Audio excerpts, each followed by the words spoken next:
बात है। नीतीश कुमार तो अनपैरेलल है, बिहार ही नहीं पूरे हिंदुस्तान में इनके रेंज का, इनकी सोच का मुख्यमंत्री नहीं है।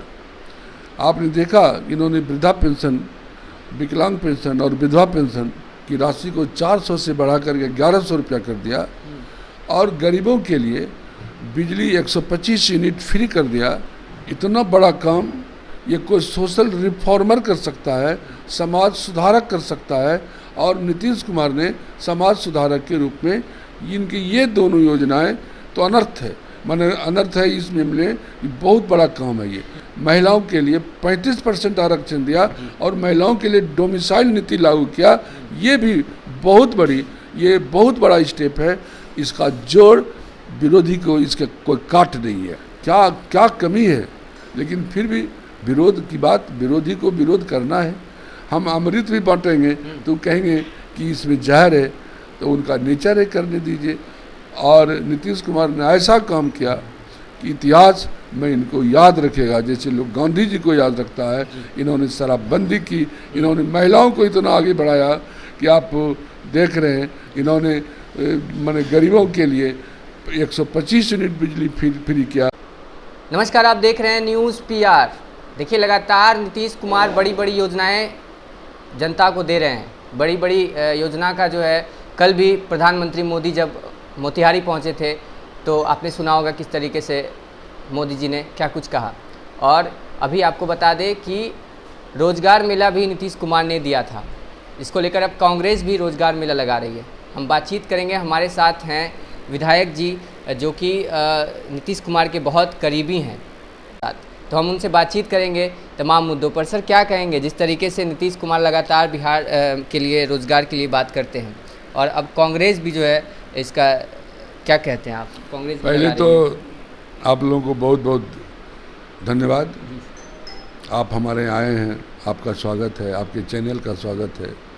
जहाँ तक नीतीश कुमार की बात है, नीतीश कुमार तो अनपैरेलल है, बिहार ही नहीं पूरे हिंदुस्तान में इनके रेंज का, इनकी सोच का मुख्यमंत्री नहीं है। आपने देखा इन्होंने वृद्धा पेंशन, विकलांग पेंशन और विधवा पेंशन की राशि को 400 से बढ़ा करके 1100 रुपया कर दिया और गरीबों के लिए बिजली 125 यूनिट फ्री कर दिया।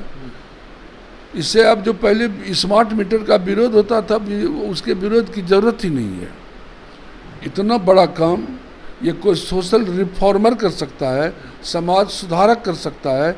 और नीतीश कुमार ने समाज सुधारक के रूप में इनकी ये दोनों योजनाएं तो अनर्थ है, माने अनर्थ है इस मामले में बहुत बड़ा काम है। ये इन्होंने महिलाओं के लिए 35% आरक्षण दिया और महिलाओं के लिए डोमिसाइल नीति लागू किया। ये भी बहुत बड़ा स्टेप है। इसका जोड़ विरोधी को इसके कोई काट नहीं है। जहाँ तक रोज़गार मेला की बात है, आप जानते हैं रोज़गार मेला कौन लगा सकता है? जो रोज़गार देगा, मतलब सरकार लगा सकती है। और इसके देखा देखी विरोधी दल भी अगर रोज़गार मेला लगाता है तो अच्छी बात है, वो भी घोषित कर दे।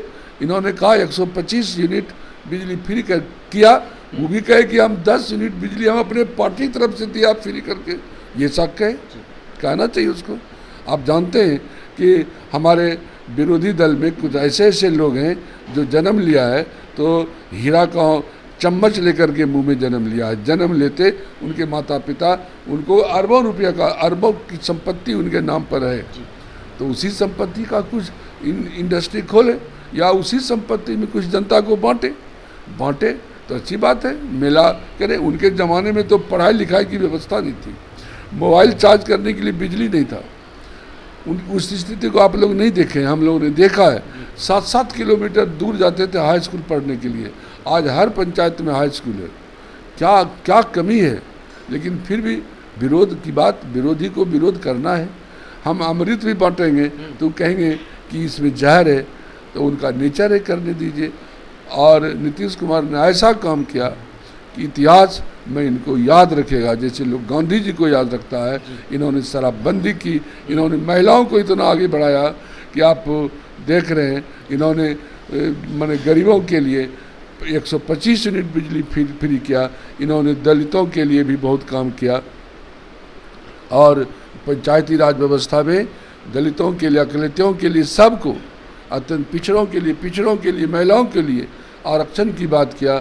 आज बहुत सारी महिलाएं घर से निकल करके मुखिया हैं, पंचायत समिति सदस्य हैं और बहुत बहुत पद पर हैं और शान से आती जाती है। आप देखते हैं लड़कियां साइकिल से चलती है। आप लोग, आपके टीम में बहुत सारी हम लोग देखते हैं कि प्रेस में बहुत सी बच्चियां रिपोर्टिंग करते रहती है, 10-10 बजे रात तक इधर उधर घूमती है, उनको डर नहीं लगता है। हम लोगों ने उस जमाना देखा था जब हमारे बच्चे पढ़ने जाते थे, जब तक घर नहीं लौटते थे दिमाग हद करता था कि पता नहीं किसका फ़ोन क्या आ जाएगा, पता नहीं। आज वह ज़माना नहीं है। आज नीतीश कुमार ने जो कुछ किया बिहार के लिए, इनको इतिहास याद रखेगा, गांधी जी की तरह इनको भी इतिहास याद रखेगा। लेकिन सर बिहार में लगातार आपराधिक घटनाएं जो है बढ़ती जा रही हैं। कल आपको बता दें कि जिस तरीके से अस्पताल में जो घटना हुई है, 5 अपराधी फिल्मी अंदाज में आते हैं और जो अपराधी हालांकि वो रहता है और उसको जो है शूट आउट करके आसानी से जो है खुशी मनाते हुए वहाँ से निकल जाते हैं। उस घटना की हम जोरदार भर्त्सना करते हैं, जितना जोरदार हो सकते हैं उतना जोरदार, उससे भी बढ़ कर के हम इसकी भर्त्सना करते हैं। लेकिन इसके लिए पारस हॉस्पिटल का व्यवस्थापक भी जिम्मेदार है। उनके यहाँ कैसे 5-5 अपराधी पिस्तौल लेकर के घुस जाता है, हत्या करके भाग जाता है, क्या उस व्यवस्थापक को उस पर ध्यान नहीं देना चाहिए? खाली पैसे कमाने की बात होती है, सुरक्षा की बात होनी चाहिए। तो पहले उनको भी सुरक्षा करना चाहिए। और जहाँ तक हमारी सरकार की बात है, हमारी सरकार देखिए पहले अपराध हुआ करता था, आप लोग नहीं देखे, आप लोग बहुत बच्चे हैं। पहले अपराध हुआ कर, यहाँ एक डॉक्टर नरेंद्र प्रसाद थे, डॉक्टर, जब उनका अपहरण हुआ था तो फैसला आने मार्क्स होता था। ऐसा राजद के लोगों का जो अब उनके साथ में वो भी बोलते हैं। और पहले सब अपराधी अनेमार्ग में जमा होते थे और वहाँ से तय होता था कि किधर क्या करना है। आज कोई भी अपराधी अनेमार्ग के गाइड पर कोई काम नहीं करता है, अपराधी है। हम तो कहते हैं कि राम राज में भी सीता माता का अपहरण हुआ था, कृष्ण के राज में भी जब वे जीवित थे उनके सामने द्रौपदी का चीरहरण हुआ था। अपराध को 100% जीरो नहीं कर सकते हैं, नहीं कर सकते हैं। आदमी का ये नेचर है, जिसको मौका मिलता है कुछ गड़बड़ी करता है। लेकिन अपराध अगर होता है तो उसका इलाज होना चाहिए, अपराधी को सज़ा मिलनी चाहिए। आप देखिएगा 1-2 दिन की बात है, इसके पहले भी और घटना घटी थी, आपको पता है। अपराधी पकड़ा गया, नहीं पकड़ा गया तो मारा गया। ये भी अपराधी जो 5 था शूटर, जो भाड़े पर अपने प्रतिहिंसा का काम किया है, 1-2 दिन में या तो पकड़े जाएंगे या मारे जाएंगे, या तो जेल जाएंगे या ऊपर जाएंगे। लेकिन चिराग पासवान जिस तरीके से एडीजी के बयान से खुश नज़र नहीं आ रहे हैं, कह रहे हैं कि ये किसानों का अपमान है, जिस तरीके से उनका जो है बयान सामने में आया एडीजी का। देखिए माननीय एडीजी साहब का हमने बयान नहीं देखा है जी। और किसान शांति प्रिय होते हैं। हमारे पिता भी किसान हैं, हमारे भी बाल बच्चे, हमारे भी जो गुतियालैया सब किसान हैं, सब शांति प्रिय होते हैं। वो तो अन्नदाता हैं, वह अपराधी कैसे हो सकता है? अगर किसी ने कहा तो उनका ये व्यक्तिगत राय हो सकता है। हमारा दल हमारी सरकार उस राय से कोई समझौता नहीं रख सकता है। तो आपने सुना, तमाम मुद्दों पे हमने बातचीत की। कमेंट बॉक्स में अपनी राय देना ना भूलें और ऐसे ही अन्य खबरों के लिए बने रहें न्यूज़ पीआर के साथ। धन्यवाद।